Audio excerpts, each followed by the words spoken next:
T I کے Sohail Afridi 90 vote لے کر خیبر پختونخوا کے نئے وزیر اعلیٰ منتخب۔ اسپیکر بابر سلیم سواتی نے کامیابی کا باضابطہ اعلان کیا۔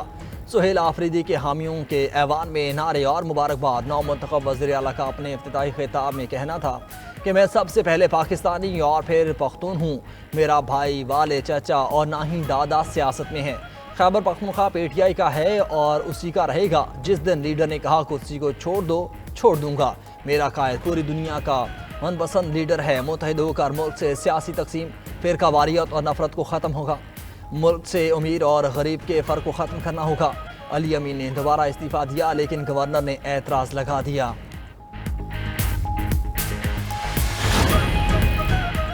اپوزیشن جماعتوں کا وزارت کے لیے انتخابی عمل کا بائیکاٹ۔ ایوان سے واک آؤٹ کر گئے۔ اپوزیشن لیڈر ڈاکٹر عباد اللہ نے اسمبلی اجلاس میں اظہار خیال کرتے ہوئے کہا، علی امین گھنٹا پور کا استعفیٰ تاحال منظور نہیں ہوا۔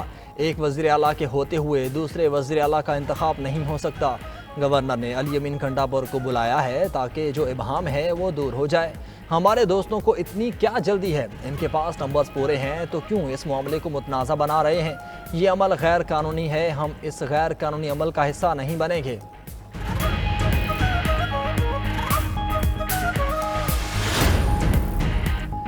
بطور اسپیکر رولنگ دیتا ہوں، علی امین کا استعفیٰ قانونی طور پر درست اور قابل قبول ہے۔ اسپیکر بابر سلیم سواتی کا خیبر پختونخوا اسمبلی میں اظہار خیال کہا، علی امین نے ایک نہیں 2 بار استعفیٰ گورنر خیبر پختونخوا کو بھیجا۔ آج ایک بار پھر علی امین نے مستعفی ہونے کا فلور آف دی ہاؤس بھی کہہ دیا۔ فلور آف دی ہاؤس استعفے کے اعلان کے بعد بھی اعتراض عجیب ہے۔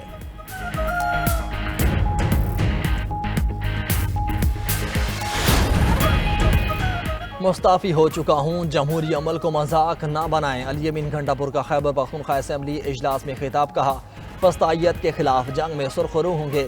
بحیثیت وزیر اعلیٰ جو کچھ کیا اس کی دستاویز موجود ہیں۔ اچھا کیا یا برا کیا، بس کام کیا۔ بانی پی ٹی آئی ہمارے لیے قربانی دے رہے ہیں۔ تحریک جاری رہے گی، ہماری جدوجہد پاکستان کے لیے جاری رہے گی۔ ملکی مسائل کا واحد حل بانی پی ٹی آئی کی رہائی ہے۔ وفاقی حکومت ہمارے صوبے میں امن و امان پر توجہ دے۔ برسر اقتدار آئے تو خزانے میں 25 دن کے لیے تنخواہوں کی رقم موجود تھی۔ آج خیبر پختونخوا کا خزانہ بھرا ہوا ہے۔ پنجاب کابینہ میں توسیع کا فیصلہ، سابق اسپیکر پنجاب اسمبلی رانا محمد اقبال بھی کابینہ میں شامل ہوں گے۔ سابق وزیر منشاء اللہ بٹ بھی پنجاب کابینہ کا حصہ ہوں گے۔ ذرائع کے مطابق نئے وزراء آج ہی حلف اٹھائیں گے۔ تقریب اہل برداری گورنر ہاؤس لاہور میں شام 4 بجے ہوگی۔ گورنر پنجاب نئے وزراء سے حلف لیں گے۔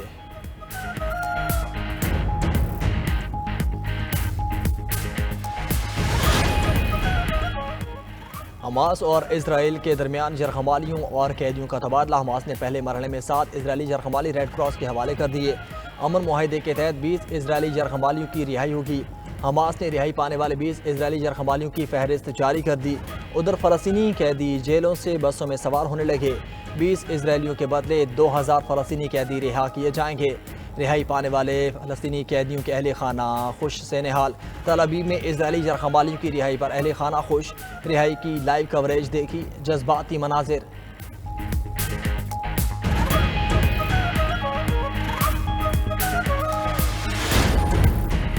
امریکی صدر ڈونلڈ ٹرمپ اسرائیل پہنچ گئے۔ امریکی صدر کا طیارہ تل ابیب کے مضافات میں واقع بن گوریون ایئرپورٹ پر لینڈ کر گیا۔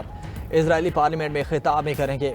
امریکی صدر ڈونلڈ ٹرمپ کا اسرائیل کا اعلیٰ ترین شہری اعزاز اسرائیلی صدارتی تمغہ دیا جائے گا۔ ٹرمپ کو یہ ایوارڈ حماس کے زیر حراست 48 جرحمالیوں کی رہائی کے لیے ان کی کوششوں کے احترام میں دیا جا رہا ہے۔ مشرق وسطیٰ روانگی سے قبل امریکی صدر کا کہنا ہے کہ پاکستان اور افغانستان کے درمیان جنگ کا سنا ہے، اسے واپس آ کر دیکھوں گا، پھر ایک اور کوشش کروں گا۔ میں جنگیں رکوانے اور امن قائم کرنے میں ماہر ہوں۔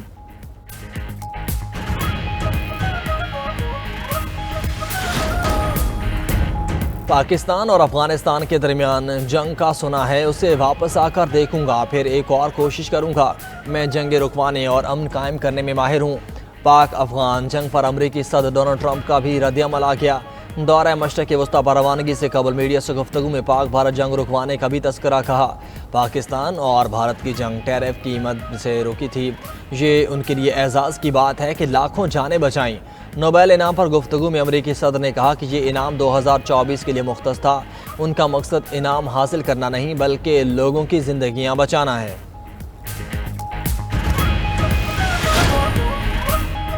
حماس اور اسرائیل کے درمیان جرحمالیوں اور قیدیوں کا تبادلہ شروع۔ ریڈ کراس کی گاڑیاں غزہ کے علاقے دیر البلا پہنچ گئیں۔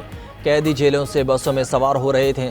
معاہدے کے تحت 20 اسرائیلی جرحمالیوں کو رہا کیا جانا ہے۔ اسرائیلی جرحمالیوں کے بدلے 2000 فلسطینی قیدی رہا کیے جائیں گے۔ دوسری جانب غزہ میں جنگ بندی کے بعد ملبے سے لاشیں ملنے کا سلسلہ جاری۔ فلسطینی حکام کے مطابق غزہ میں گزشتہ 24 گھنٹے کے دوران اسپتالوں میں 124 لاشیں لائی گئیں۔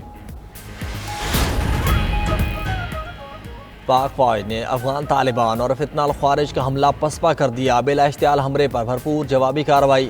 200 سے زائد طالبان اور دہشت گرد ہلاک۔ دشمن کی 21 چوکیوں پر عارضی قبضہ کر کے سبز ہلالی پرچم لہرا دیے۔ پاکستان کے 23 جوان وطن پر قربان، 29 زخمی۔ طالبان کے متعدد کیمپ اور انفراسٹرکچر مکمل تباہ۔ بلوچستان میں بھی سرحد پار پاکستان کے حملے، متعدد خارجی ہلاک، کئی چیک پوسٹیں تباہ۔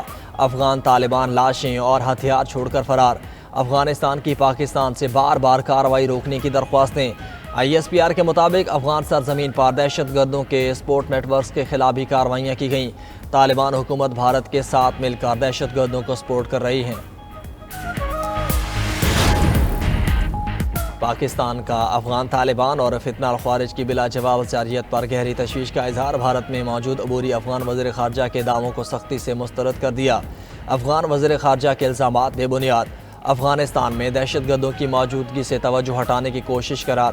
ترجمان دفتر خارجہ نے کہا کہ افغان وزیر خارجہ نے دہشت گردی کو پاکستان کا داخلی مسئلہ کہا۔ دہشت گردی افغانستان سے ہو رہی ہے، افغانستان اس سے بری و ذمہ نہیں ہو سکتا۔ افغان حکومت اپنا ملک دہشت گردوں سے پاک کرے۔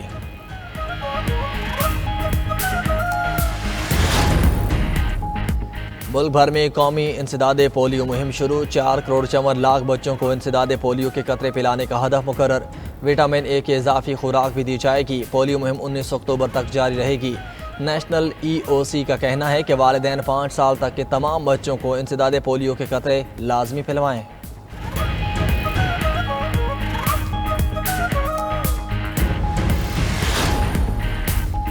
چین نے امریکی صدر کے 100% ٹیرف کے نفاذ پر جوابی اقدامات کا عندیہ دے دیا۔ ترجمان چینی وزارت خارجہ کا کہنا ہے اگر امریکہ یک طرفہ طور پر اقدامات لے گا تو چین اپنے جائز حقوق کے تحفظ کرے گا۔ امریکی صدر کی ٹیرف دھمکیوں سے پیچھے نہیں ہٹیں گے۔ چین نے ٹرمپ کی جانب سے اپنی مصنوعات پر عائد تازہ امریکی ٹیرف کو منافقانہ قرار دے دیا۔